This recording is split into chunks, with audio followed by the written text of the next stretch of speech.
Happy Monday, everybody. We are in Cincinnati. I'm the happiest girl in the entire world because a couple of years ago, I sat on this bad boy as rule over the jungle the year they went to the Super Bowl. Can they make it back and then actually win the whole darn thing? There's a couple questions, but I'm feeling very confident about their offensive line. Orlando Brown will be joining us. Jamar Chase is going to hang out with us on the show. We'll talk about him. We'll talk about T. Higgins. We'll hopefully, I don't know, have a celebration here with some confetti. Is Joe Burrow getting paid today? Is he making $70 million a year? What's going on live from Cincinnati?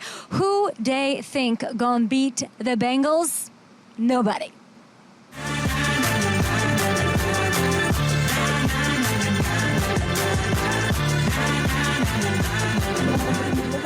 Unfinished business. Do you have it any other way? I want it easy. It's not satisfying. I'm not excited about the 0-2 starts. Am I in full panic mode with my Bengals? Sacked again is Burrow. New Cleveland's just dominated. Into the end zone. That's 5 total touchdowns for Joe Mixon. Bam! Bam! Bam! Here comes Cincinnati. The Bengals offense is fully back. They've gotten better every week. Congratulations, winning the AFC North. Start the defense of their AFC title. He reaches. Oh, that ball's out. That's live. Sam Hubbard. He will score. The Bengals and the Buffalo Bills. Chase straight ahead. Touchdown. Returning for the title game of the AFC at Kansas City. Oh, what a catch. And a flag's coming in. It's over. You're allowed to be frustrated. This is just the beginning of something great. Oh, is that footage over? AFC lost and the Super Bowl lost the year before that. What are these Bengals made of? I'm coming to you from kind of like a bunker, a locker room, parts unknown here at Paycor in Cincinnati. Got in last night, could not be more excited. Is this the year the Bengals cash in? We're going to talk to Jamar Chase. We will talk to Sam Hubbard. We'll talk to newly paid Logan Wilson. Excited to have him and talk to his amazing wife, Morgan, who will be at practice, which is late in the afternoon. It is rainy today. There might be a storm that passes. Fans are supposed to be here, one of their last situations where fans can come and support their team. But there are some questions about the Cincinnati squad that I personally want answered. Orlando Brown is going to join our show as well. We're not going to get Joe Burrow. Stop asking. Want to know why? Because we get it, and we're going to let big man heal up, okay? He is focused, like all guys who are, dealing with nicks and knacks. They want to focus on getting better, putting all their energy mentally and physically into that. So we will not talk to Joe, but we will ask, of course, everyone about Joe Burrow, because what's going on with him? And I mean that in a couple of ways. Obviously, you've got the bit of the injury that's going on. He's not talking to media or doing any interviews, but the calf injury, the general feeling is that it'll be a couple of weeks. I'll dig in and get information and give it to you guys as I can. But, this hoopla about this got a little next level with Jamar Chase, who joined NFL Network. Shout out NFL Media. Great job by Siciliano and Baldi on this. Jamar said, listen, I told him rest up and come back week 5. And then shock, horror, all of the Bengals fans and all the AFC is like in disarray and in disorder.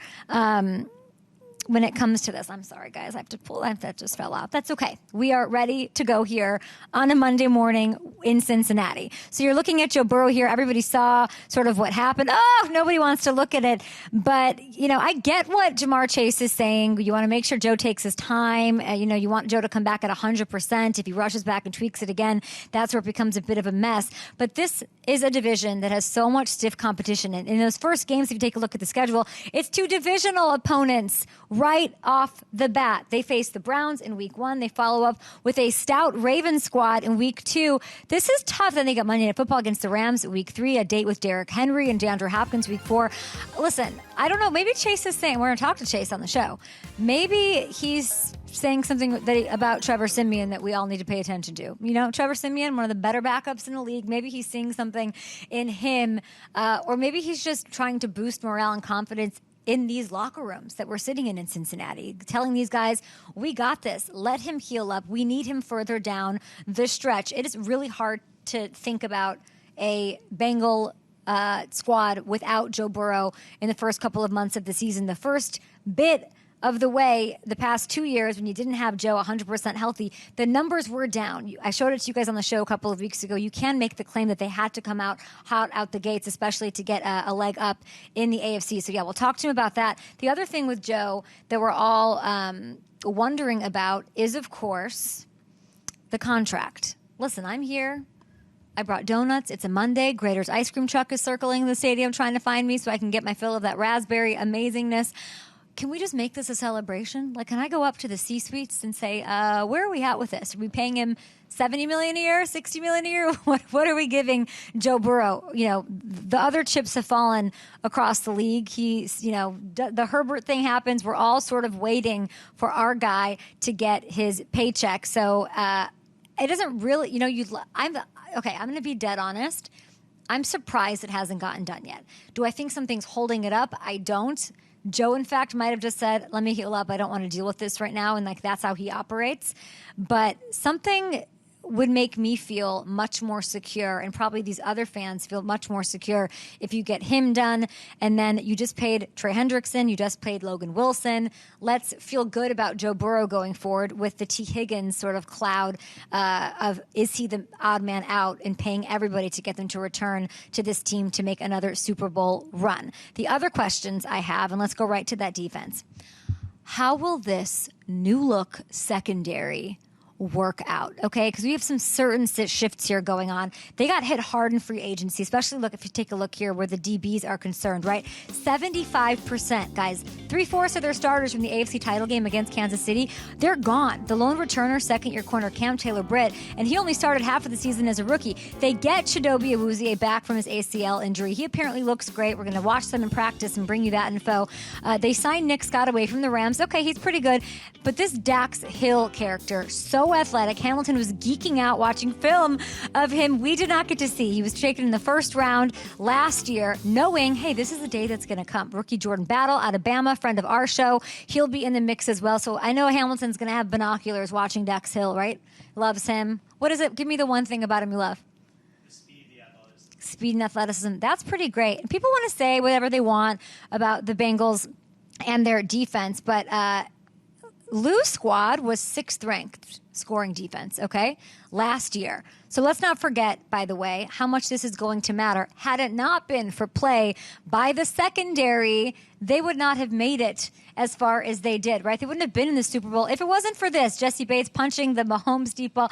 These are the kind of highlights I like seeing of this Bengals squad. We went overtime. Von Bell, we love you. And that results in the Bengals AFC Championship win. So you have that. We are hearing Awuzie looks good. We'll watch him, of course. Cam Taylor-Britt, he's been shining. Dax Hill, we love. So the final question that I'm going to get into with the Bengals before we start welcoming in guests, Marissa Contepelli, love her. She'll be joining our show. And big thanks to the Bengals for taking us on. There's so much going on with the squad every day, and for them to have us here at camp means a lot to me, so I'm very excited about it. And the final question, everyone, is when and if and when will this Bengals team actually start getting any respect? It's like business as usual in the NFL, that who cares if we went to an AFC championship game? Who cares if we got this close? Who cares if we've got to the Super Bowl? Nobody seems to pay this team any respect. And it's even more about the Ravens and the super team they're building. It's even more like Chris Collinsworth is coming on my show saying the Browns look really good. Okay, their week 1 opponent. Like, what? Come on now. They got to a Super Bowl nobody expected them to. They followed up with another run that took them within seconds of winning back-to-back AFC titles. And, you know, this is BS, in my opinion. So while there are these questions to answer about the secondary, of course, about Joe Burrow, can anybody find me a legit hole in this roster, in this team, top to bottom?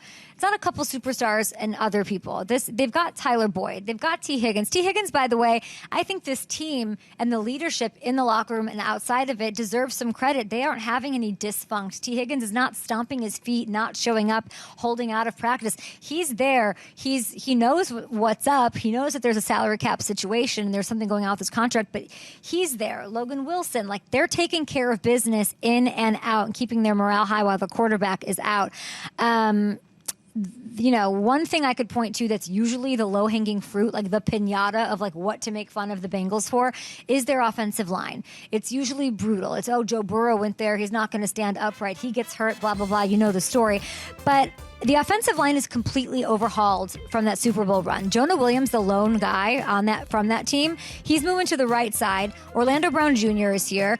He rescinded the trade request he made earlier this offseason, so he's fully back in the fold. All 5 spots going to be completely different from the line that we saw really struggle and was a huge reason why they didn't win the Super Bowl. So to me, there's no weak spot on this roster. I think the O-line will come together. There's a lot of chemistry, and I really think this 2023 Bengals squad might be the best version of what we've seen going forward. Yes, do we want Joe Burrow out there building chemistry? I'll ask Jamar Chase about that, but he kind of has it with these guys. He had the build-in Chase. He knows where he is with guys like T. Higgins. Now, the AFC is so loaded, and there are some really sexy new toys around the division that I know people are very excited about.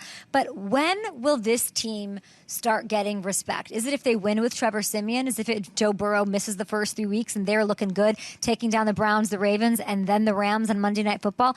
Probably. Or if they get their guy back in a couple of weeks and just quietly come out the gates firing and get the deal done and get the job done in the AFC. I don't think that this team at this point cares about the disrespect. I actually think this team is going to be a lot quieter. I think some of that noise played into that loss to the Chiefs.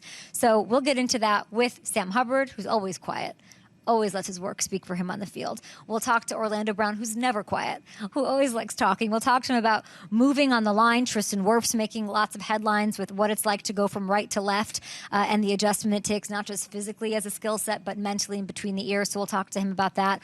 Logan Wilson, what is he buying me? What did he buy Morgan, his wife, let alone me? Come on, what did you buy Morgan since you got that big, well-deserved deal? We have more coming up, and we'll be back here. Marissa Contepelli joining the show. It's a party here in Cincinnati.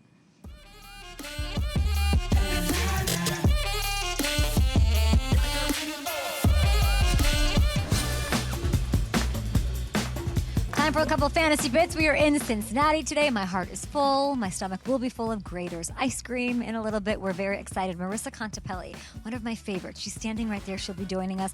I've got a guy who's going to make me look like a tiny ant here. Dave Lapham is joining me straight from Canton, where he hung out with Ken Riley. But I'm going to get into a little fantasy here because we will have Jamar Chase on the show. We won't have Tyler Boyd, I don't think. We're going to have Orlando Brown, and I have a feeling he's going to tell me that Joe Mixon's going to be a top 5 running back. But what about T. Higgins? Let's put the contract stuff aside. This is a player who is a safe option for your fantasy squad. And, of course, he's a value because he always is. He's the 13th receiver off the board, right behind Chris Olave, okay? He's going in the 3rd round on average. Based off what we've seen, there's so much upside, and I think there's so much potential with Higgins that we have not seen yet. Let me explain why. Consistent production, if you look at the numbers on the board here. But if you dig in at these stats you're looking at, 2020, he loses Burrow halfway through the season. Okay, 2021, he misses 3 games due to injury, still somehow hits that 1,000-yard mark. Then last year, misses 2 full games with injury, at some exit in the first quarter. Then, he lost out in the 3rd game because of that whole Bills-Schmills situation. Still, though, puts up over 1,000 yards and sets a new career high, 7 touchdowns that year. Why does this matter? Well, because the floor with T. Higgins, as far as his production is concerned, is super safe and it's super high. But it also underscores the fact that we haven't seen a full unmessed with season out of T. Higgins. And now I think the improved O-line plays into his skill set. Yes, I do think it's improved. And I'm going to get into that, and I think Orlando Brown will tell me the same thing. Burrow will get back. Hopefully he can hold on to the ball a little longer. That's the goal for me and this team this year. So I see a career year for T. Higgins. I don't know what's going on with the money of it all. I will say I think as an outsider, as a fan, he's handling it well. I don't see much national stomping of his feet. Logan Wilson got paid. He quote tweeted and said, "Attaboy, I'm happy for you." He sort of knows what the situation is. We'll see how it unfolds, of course, but I would be shocked if he did not finish as a wide receiver 1. All right, you guys are tweeting the show. I checked out my old digs. There was a rain puddle on the ruler of the jungle seat. I don't know if that's some sort of karmic thing. We're going to have to deal with that, but I think we're going to Twitter, right? No? Yes? Okay, yeah. Here we go. What a day at the Pro Football Hall of Fame for Ken Riley and the Riley family. Thank you for allowing some teammates to share in the celebration and share so old stories while we honored a great man and player. Dave Lapham, what is it like to have a person read your tweet right next to you? It's almost like surreal. I mean, it's like a dream, but I know I'm awake. It's crazy. So you just got back from Canton, and Yes. welcome to the show, and thank you for taking some time with us. You're an absolute legend. I want to get into this, but what was it like being there and celebrating your guy? It was great because as great a player as Ken Riley was, and he is and was, 65 interceptions. I mean, back in his era, ball was being thrown 22, 25 times a game, not 50 times a game like now. So he never dropped anything. I mean, he capitalized on every opportunity. He caught every chance for an interception. 65. He's still tied for fifth all time, and that was 40 years ago. So he had an amazing career, but as great a player, an even better human being. I mean, Hall of Fame father, Hall of Fame husband, Hall of Fame friend, Hall of Fame teammate. This guy was solid gold in terms of the way he approached life. I mean, after football, coached at his alma mater, athletic director at his alma mater. He just was a high achiever at everything he tried. He was great at. Beautiful and Hall of Fame human, as you just said, which is almost No most question. important. You were also there for Anthony Munoz's induction. Who's next? Is it Ocho? You know, there's Ocho is obviously, in the mix. I mean, you've got there's multiple guys. I did speak to members of the Hall of Fame. I said, as a former player, I'm very happy that you doubled our inductees, but we only had one, so it's easy to double one too. Now can we start doubling some big numbers here? Get a few guys in. I think it's Ocho, but Ocho's going to have a tough draw because he's got the Steve Smiths of the world. He's got a tough wide receiver class to go along with. There were some studs back then. You've got, Willie Anderson is a candidate. Okay. Willie's getting Kenny Anderson, former quarterback, my old roommate for a bunch of years, quarterback here. I mean, you just smiled. Those must have been some fun years. He's got better numbers than Hall of Fame quarterbacks that are in, and for some reason, how about this? In the 1970s and in the 1980s, he won back-to-back passing titles in two different decades. Wow. There's been a lot of quarterbacks in NFL history. He's the only one to ever do it, to win back-to-back in one decade, back-to-back in another, and he's not in the Hall of Fame. Come on, man. What's up? I like that the Bengals send the muscle over to Canton, 4-hour drive, and he's over there saying, "Yeah, I like that you have one and you doubled it. How about we?" I like that they're sending in Lap to do the dirty work and bully the Hall of Fame. It's amazing. We're talking quarterbacks now. Let's move on to Joe Burrow. Your thoughts on this injury? You're the first person I'm really. I've been here all morning, but I don't want to even mention it.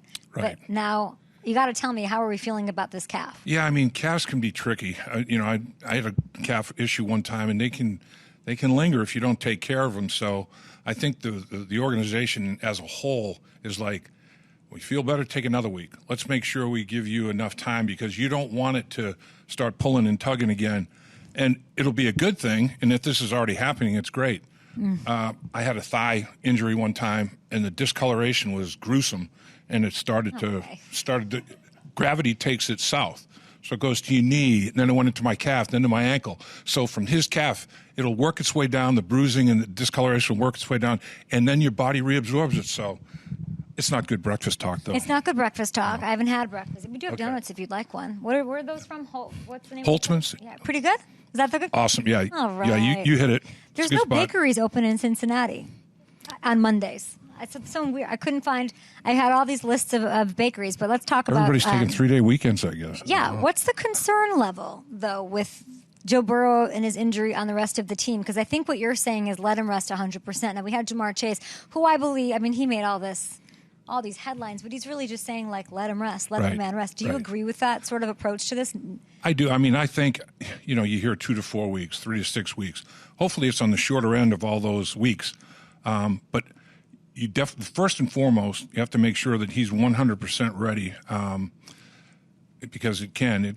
If you re-injure it, it can set you back to the very beginning again. But in a perfect world, you'd like to see him get a week of practice before that first regular season game, just to get timing down with the new guys, and everything that goes along with it. But he did get a lot of off-season reps, all the OTAs, all the minicamp. He got a lot of July reps. He got more reps than he's gotten in the past because the injury happened on day 2 of training camp. And it's not as bad as the injuries that he's had. I guess if you had to have an injury, a calf pull. You'd want a discolored gravity Discoloration, pull yeah, right. body part? No, thank you. Here's a question I don't think people are at. Will Joe, this 100% is very cute. If you told me I had to be 100% every time to do a show, it would never happen. Sometimes I'm 40, sometimes I'm 50. 99.9? Sure, but I mean, does Joe have that patience? Does Joe have it in him to wait till he's 100%? That's a great question, Kay. I mean, athletes in general, they're like, let's go. I'm ready.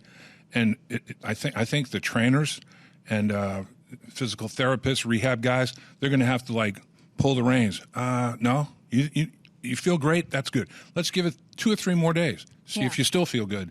You know, because the natural instinct of a professional athlete is, I want to compete. You know, I want to I want to be better. I know I can have a great year. I want to get out. And Joe's the kind of guy. Joe Burrow. People, guys in training camp, how can I get out of practice? Joe Burrow would want to practice 2 or 3 times a day. So does he need somebody to He's a grinder. I know, but so is Joe the kind of player, you know him better than I do, that needs somebody to sort of pull him back? Does he need somebody like Chase to say, relax, because that's the energy that I'm picking up from what's gone on these past couple weeks? I think it's helpful if he gets confirmation from his teammates, you know, like, yeah, Joe, you're important to this football team. Don't rush back. You know, we need you. We need you not only in September. We need you in December and January. So let's make sure There's we're also right. the trauma of you missed an entire year. You don't want to deal with these injuries. Like there's, as you know, nothing worse than being an injured player, not being able to be out there. Hopefully, Trevor Siemian, who I do think is one of the better backups in the league, at least he has NFL experience, can make it happen and keep things good. You know, I brought donuts not only just because I'm like to eat donuts, because I thought you we do? were like You look like you've never eaten a donut in your life. You're an unbelievable I have a donut eating contest against Creed Humphrey and Trey Smith in Kansas City. It did not go well for them. Really? I took them to Town Lap. I think scrappier so than much you think. more of you now. Thank you. I don't know what that means. I mean, to put those 2 guys down, that's very impressive. I'm lying. I didn't do that. We were all. Okay. It was a pathetic display by all 3 parties. I think they could eat them in one bite. Yeah. Are we celebrating this contract by Joe anytime soon? What's the holdup, Lap? Yeah, I mean, you can. Everybody can. And Marissa, can be I'm hopeful. asking you the same question because I thought I was here for a party. Yeah, I mean, it's a question of how much, because the next guy up, he's going to be the highest paid guy. You know, and now with the injury, everybody's like, well, he's not going to be coming back until he's got his contract signed. That's not Joe Burrow's DNA. You know, if the contract stalls for whatever reason, you know, he's going to play football. And his teammates mean too much to him. The game means too much to him. I think he can separate the game of football and the contract. Yeah, it's a smart game of chicken. Play. Let's wait for Justin to get paid. Let's wait for these other guys to get paid, which just means market. I'm going to get paid the most. Or, right. I don't know who else. Hamilton. Who else could he be waiting out? Anthony Richardson in 4 years. Like, who are we waiting for? Yeah. Who's going to make? He's the next due customer. Who's after him? Oh, the Mahomes deal. Yeah, they're going to rework that too. He's 8th or 9th paid quarterback now after being number 1 with his deal. I don't know. To me, smart. if these quarterbacks should say, okay, how about if we do this? Need to. How about if we have a percentage of the cap, and you know what you think I'm worth from a percentage of the cap standpoint, and every year, whatever the cap becomes, my contract automatically becomes that percentage of the cap for that season. Right. And you don't have to worry about all these, renegotiations, extensions, and all that kind of stuff. I mean, we're talking about money. Logan Wilson, 4-year, amazing deal, 123 tackles, I believe. What is it from your eyes that he brings to this defense that made, there's a lot of, odd man out stuff going on. It's really hard to keep a team together given that salary cap. What's Logan Wilson worth to this defense? Right, and I thought he was going to be the next in line because his wasn't going to necessarily break the bank because of the position that he plays and all that sort of thing. They gave him a fair deal, but it does not prevent Joe Burrow's contract from happening or T. Higgins' contract from happening, for example. But what Logan Wilson brings is leadership, maturity, athleticism. He was a defensive back at Wyoming before converting to linebacker. So here's a guy that plays the run and the pass equally well. Team leader. Excellent signing, Kay. Excellent signing. I'm going to talk to Orlando Brown. You want me to ask him anything? What should I ask him? You will be so impressed. You'll feel like you've known Orlando Brown for 5 years after you talk with him for 5 minutes. Yeah. He's one of those I talked kind to of him when he guys. was with the Ravens, and he moved. There's a lot of talk now. You're a perfect person to talk to us about moving right to left. Tristan Wirf saying moving to left has been an adjustment, not just for my physical toolbox, but up here between the ears. But Orlando seems to be the switch hitter. I have an immense amount of respect for him because 4 Pro Bowls, 2 at right tackle, 2 at left tackle, equal opportunity employee. Got to love those guys. You love to see it. All right, Dave Lapham, everybody. He's got jokes. He's got solutions for your salary cap. He's got love for this Bengals team, and he knows a lot more about Joe Burrow than I. Do you know that I've never met Joe Burrow? You haven't? I've never met Joe Burrow. We'll be back. Gotta get that taken. But I've met Marissa Contepelli, which is much better, actually. Talk to you guys in a second. I was coming to Cincinnati, and I said, sure, Joe Burrow, fine. Zach Taylor, if he has time. But I wanted to sit down with the Bengals reporter for the team and, of course, a senior producer who really does it all. Marissa Contepelli is here. It's so good to see you. It is great seeing you, Kay. I was so excited when I heard that you guys were coming here. I was like, no matter what happens, I have to find a way to see Kay. So we always love having you in Cincinnati. Thank you. It's so busy. I know. We don't know if practice is inside or outside yet. It's late in the afternoon. It's an open practice. I hope it's outside just because I want the fans to have one of their last chances to see the team. I hope so, too. You never know with the weather sometimes in Ohio, but hopefully it cooperates for us. Yeah. So let's get right to DroneGate, okay? Because apparently yesterday there was a drone flying. I got a couple tweets that said, is this a Kay Adams thing? Did she send a drone over? We even have footage of it. So did Trevor Siemian hit the drone with a football and knock it out of the sky? Because that's what I expect. It would not surprise me if he did. Unfortunately, I was not at practice yesterday. We were coming back from the Hall of Fame This is what happens enshrinement. when you leave. Exactly. So I did not physically actually get to witness the drone, but who knows if we have some spies, happening, or just fans trying to get. Andy Reid. I'm gonna. Chiefs. You never know, or it could be, someone else. But I'm gonna like to think it's fans just trying to get an up close look at the team. We're going to go with that one. Okay, we're going to go with let's not do that, okay? Let's just not. We were at Eagles camp last week. They won't even let us anywhere. Everything's locked down, and this Bengals team is all about business. I brought up Andy Reid and his Chiefs squad. Mm-hmm. The idea of talking was a big point last year. And there were points where I was like, ooh, I don't like this. I don't like the mayor thing. I don't like this is not the Bengals team that I think is undersell, overdeliver. Has the vibe changed going into this season? It seems a little bit more business. I wouldn't say the vibe has necessarily changed because this is a very confident team. And something I love about this locker room is that they stay true to themselves. They're not worried with what everyone else in the league is doing. You kind of saw it last year where, going into that season, they weren't really getting the recognition that I felt like they deserved. So many other teams were being talked about ahead of them, but they went out, showed who they were. And yeah, you're going to have some bulletin board material every now and then. Yeah. You don't really always want to give it in that kind of situation. But the confidence is through the roof with this team. They have such a dynamic culture within this squad. And, they're going to go in every year. And it's business as usual. And I don't think that has changed for this team. So I shouldn't be surprised if Burrowhead reappears? Come on. Okay, let's hope that it does not. That one's probably slid into the archives for right now. But it also didn't surprise me in the moment that this team loves Joe Burrow so much. And when you have a defensive guy like Mike Hilton who's going along the sideline screaming and shouting it, that's coming from the heart for him. So I don't think there was anything malicious when he was saying it by any means. It was just an in the moment deal. When you say that the relationships and that the whole locker room is dynamic, what do you mean by that? What sets it apart from maybe another locker room? So I'll be honest. I've only really been in the Bengals and a couple other teams' locker rooms on a regular basis.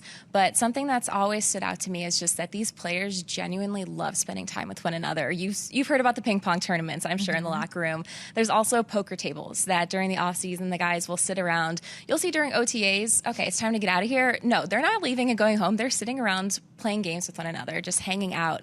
And so just having that type of friendship and culture, I think, is so rare and just so unique.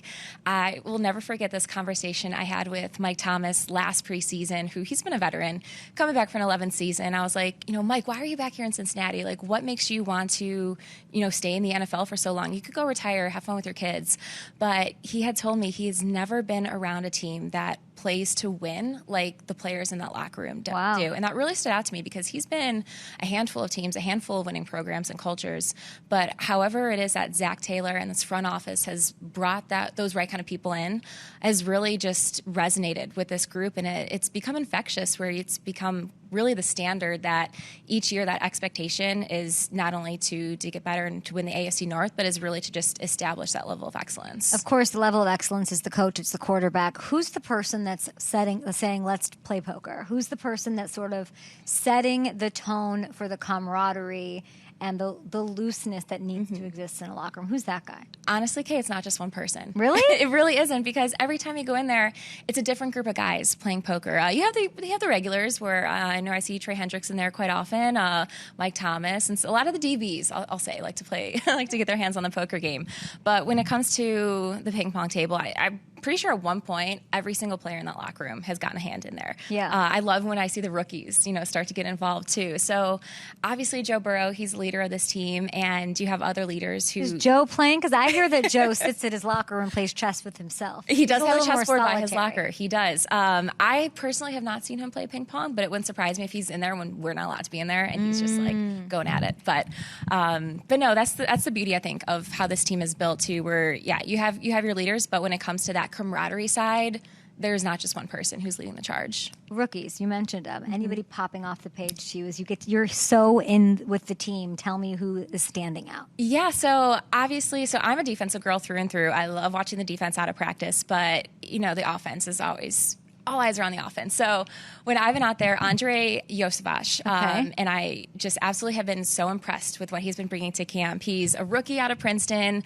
No, not a lot of pass catchers have come out of Princeton to make it to the NFL, but he is such an athlete. He was a track and field star, did heptathlon. He has such great size and speed, and I don't know, he could prove to be a steal. There's a long way to go to see if he could possibly make this team, but I don't know. He's been looking pretty good. He's shown really strong hands. I've liked what I've seen out of him so far. The secondary was one of my questions. I had 3 questions. Why doesn't this team get enough respect? Like a little bit about the O-line. But then the secondary with all of the changes. And you have Dax Hill. We haven't seen much of him. I think he played in like half of one game last year against the Bucs, I believe. Then you have Chidobe Awuzie, who we're happy to see shining a bit in camp so far. Secondary, how are we feeling? I'm feeling pretty good about the secondary. I think that is a big question mark going into the season because Cheeto was out for more than half of the year last year. You lose both starting safeties, so now you have Dax Hill, who's going to have to take a huge step forward here in year 2. And you pair him with veteran Nick Scott coming over from the Rams. And just in the conversations I've had with Nick and Dax so far, I've been pretty impressed with how much they've progressed as a tandem in just a short amount of time. Nick has already told me that, Dax is, looking more like a veteran, not quite to that step, but not really a young player in that sense. And Dax is, feeling pretty confident with just how they're just their chemistry and rapport has kind of already started to come into shape. So Lou Anarumo, he's one of the best defensive coordinators in the league. So thankful we have him in Cincinnati, and he's a defensive secondary guy, a defensive back guy. So I know that he's going to have those two ready to go for week 1. And Cam Taylor-Britt coming into year 2, I'm excited to see what I hope so. leaps he's going to be taking because he really finished off the end of his rookie year pretty strong. You're around this team a lot. Which of the players would you trust to pet sit for you? Oh, like who's the one that that's you walk in the locker room and you're like, I have an emergency situation. Who am I picking? So I have 2 cats. So I know a lot of guys aren't into cats. They're more dog people. Well, cats don't really need a lot of stewardship. So you could pick somebody absolutely reckless. Who would you pick? Yeah, well, I'm actually going to pick go to the responsible route because I know with cats you can let them go for a couple days. So as long as someone's there at least once every 3 days, I'm going to go with Mike Thomas just because he's the veteran dad. He's raised a couple of kids. He's been around, and Mike's one of the leaders in that group, and I would trust Mike Thomas with my cats. If you had to pick somebody to beat Joe Burrow at chess, like all your cards are on the table, this is the one guy that I'm picking to unseat Joe as the king of chess. Who would it be? Chidobe Awuzie, because I would love to see that matchup. I know Cheeto plays chess all the time. I think he even has a profile on chess.com. I think we saw that come through That's not amazing. too long ago. Wow. So we need to make a Cheeto versus Joe chess tournament happen. Who, when Joe Burrow gets paid, would you pick to be the party planner? Who's the one that's rallying everybody, going to the balloon store, Party City, the whole thing? We're going to go Tyler Boyd. Why? I know TV likes likes to celebrate his guys, and I don't know. I feel like you put something like that to him, and he's gonna blow it out, and make it a great party for the extension. And who would you cast in Barbie 2 as Ken? I'm making these up as I go This along, is fantastic. like this. That Go was a ahead. great movie, by the way. I've seen it. I feel like I've seen it without seeing it. It's like Taylor Swift. I'm supposed to go tomorrow in LA, and I'm like, I feel like I've seen it already. Because you've heard so much about it. Yeah, Yes. yeah. Well, still, go see the movie. Go see Okay. Barbie. Who's going to be Ken? Ooh, I think we have to go. Quentin Williams, I asked him this, and he goes, Zach Wilson. Have you seen him? He answered it within 1 second. That's amazing. Yeah. I'm going to go Sam Hubbard. Well, yeah, that's. I feel like that kind of fits. Say less. it definitely kind of fits. He's going to join me in a little bit. What should I ask him? Ooh, Any fun to ask him? Ask him if he has Kenergy. If he And has once you see the Kenergy? movie, you'll know. Because I know. I already know what Kenergy is. But does he talk? Do you think he's seen it? I don't think he has. I kind of be surprised if he has. He's been pretty busy. I think we're but- playing a game, okay? Here's what it says. I have a belief, guys, that despite all the success the Bengals had the past 2 years, they're still underrated. So I had this idea, guys, to look at some underrated Bengals topics and shout them out in the game I'm calling Who Day. And you're going to tell me, Marissa, which one is more underrated. This team is so underrated. They really are. They And then, still don't get it. on the team, there's things that are underrated. Like, Lou had the 6th best scoring defense in the league, but nobody talks about No. the defense. It's all about the offense. And that's why I love you, because you're a defensive girl. Okay. The name Burrowhead or the nickname Joe Cool? Which one is more underrated? I think we have to go Joe Cool, I agree. hands down, just because of what we already talked about. We're too. done with Burrowhead. Grater's Ice Cream or Skyline Chili? This is tough. Why are we putting Marissa in a bad spot here? This is impossible. This one's easy for me. I love ice cream. Such a sweet tooth, so I'm going Graders. I think they're bringing the ice cream truck here today. Oh, my I'm going gosh. to text you. We're going to go Yes, have please ice cream do. together. And they also have like a key lime donut. I've not tried that. We're going to try it. Chili on a hot dog or chili on spaghetti? Ooh, we're going to go chili on spaghetti. Why? I'm Italian, so I like spaghetti. Okay. So, Say no more. This Bengals fan base or how loud Arrowhead Stadium gets? Oh, this Bengals fan base. That's an easy one. It just goes back to this team. But you said underrated. Yeah. So everyone knows Arrowhead is loud. Love that. Not everyone knows about this Bengals fan base yet. The song Bang of the Drum All Day when the Bengals score a touchdown, or the Bengals growl song that inspires that Who Day chant that we love? Oh my gosh, Kate. Now this is a hard one. Yeah. Oh, I'm going to say Bang on the Drum All Day, just because I love hearing it. Gets me hyped after touchdowns, and we need to hear more of it, especially in the jungle. All white jerseys or the tiger stripe helmet? I love the all whites. So good. But the tiger stripe helmet is so underrated because it's so iconic, and I know it gets talked about around the league, but it's just one of my favorite helmets. It's the best, and we have it on our set in LA, which is Yes. amazing. Now, what's your plan today? Going to be going out to practice, and then we have our preseason game coming up on Friday, so afterwards, a big media day, just talking to a lot of guys, getting prepped for that. Who's coming to town? It's the Packers. The And we have a Packers will joint be practice here. on Wednesday, too, so that'll be fun. Oh, that's a joint practice on Wednesday. We picked the wrong day to come here. It's raining, and we are relegated to a dungeon in the bowels of Paycor, but we are having a great time with Marissa Contepelli. We will ask Sam Hubbard about his Kenergy. We'll ask Jamar Chase about Honestly, his viral thing. Yeah, yesterday. I would say- Can you what- believe that went crazy like that? It's just telling him to rest up. I know, it surprised me a little bit in how many, just how many times it was kind of asked to him, but I guess you just wanted me to clarify, right? Just make sure. Yeah, clarified, Jamar Chase. For all of us, we will have, I believe, Logan Wilson, though I would rather have Morgan Wilson 9 out of 10 times, 10 days a Morgan week. is lovely. She's Love her. lovely. We'll go catch her at training camp. We will be back right here. I think, are we taking a break? What are we doing? Hamilton's going, I don't know. I don't know what's going on. So I think we're going to take a break. We'll be back after this on Up and Adams. Believing in aliens, red flag, green flag. Hold that up. You don't? Not at all. Nope. You said I have to hold the flag. I don't have to get into why. Good deal. Green flag. Why so? Look up at the sky and I go, I don't know anything other than what I've been told. You do? I believe in them. Did you ever see a UFO? I haven't seen one, but I keep seeing them pop up on my phone. Now they're going to pop up some more. I don't believe in aliens. At all? No. Not with the new stuff. No. Taking your shoes off on an airplane, red flag, green flag. Hold that up. You have to be comfortable? Yeah. You don't like it? I do it sometimes if I have socks on, but if you, I don't know. I feel like if you have, I don't know. No, probably not. It's frowned upon. I try not to.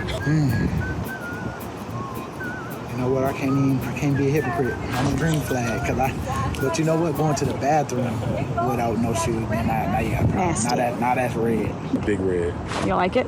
Do you know how many dirty people been on that plane? Nasty. No. Nasty. I don't even use the bathroom on an airplane. At all? No.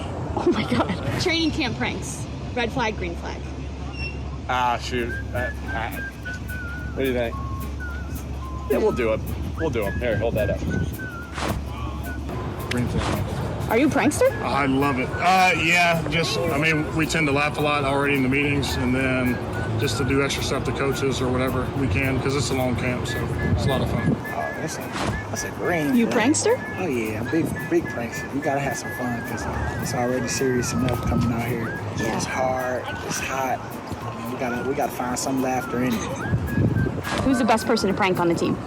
The best person to prank? Yeah. Probably one of the rookies. Being a Cowboys fan. Throw that at her. Throw it. Yeah! Being a Cowboys fan. You scared me. Wave that thing. Do you have 3 of these?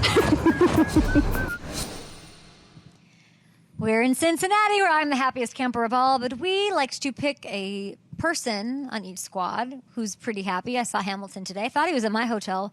We're texting each other. Where are you? No, I'm downstairs. No, I'm in lobby. No, I'm in lobby. No, wrong hotels.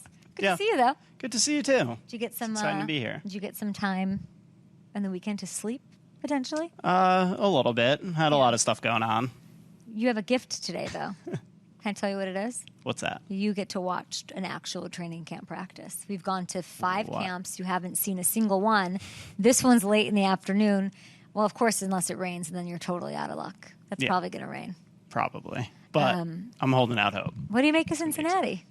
This is awesome. The energy here is great.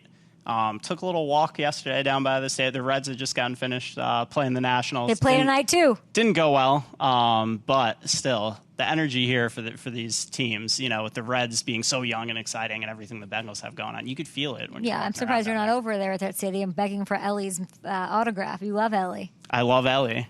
May have taken a trip to the team store yesterday. Who knows?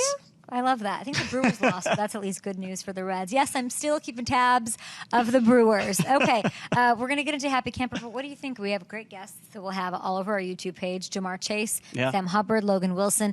Orlando Brown wants to come on the show. He's like, I got things to say. He's a character. Yeah, he's got a lot going on right now, making the jump from the Chiefs over to the Bengals. That is it's a spicy move. But he's the kind of guy, if you're Zach Taylor, you're like, tell me everything about the Ravens and just how anything. Tell me everything about the Chiefs. Tell me, all of those things. He's got all the dirt. But he's this guy who, everyone says it's so tough to change spots on the old O-line, but he kind of makes it look easy. Yeah, he was able to do it in Baltimore, but that's the reason he's not in Baltimore is he didn't want to do it anymore. He wants to stay on the left side, and he's proven he's a Pro Bowl caliber left tackle.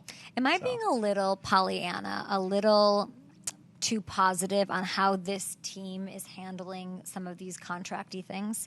For instance, the Joe thing hasn't happened, but there's not like a worry. Yeah. You'd feel a little secure, like let's get it over with. I think it's more like we're anticipating celebrating. Yeah. We want him to get the deal. We want him to be happy. Logan Wilson gets paid, well earned, 123 tackles last year, a really important piece for Lou in this defense.